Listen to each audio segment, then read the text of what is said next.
Here's the story of America's most socialist president and why he hated socialism.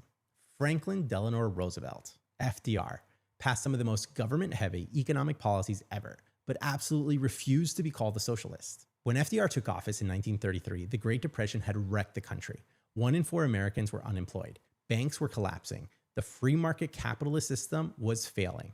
So FDR stepped in with the New Deal. He created Social Security. He supported unemployment insurance to soften job loss. He launched government programs like the Works Progress Administration, which hired millions of unemployed Americans to build roads, bridges, and schools. That meant more government spending, more rules on businesses, more government involvement in the economy, and more help for regular people, which freaked out conservatives. Opponents called him a socialist nonstop.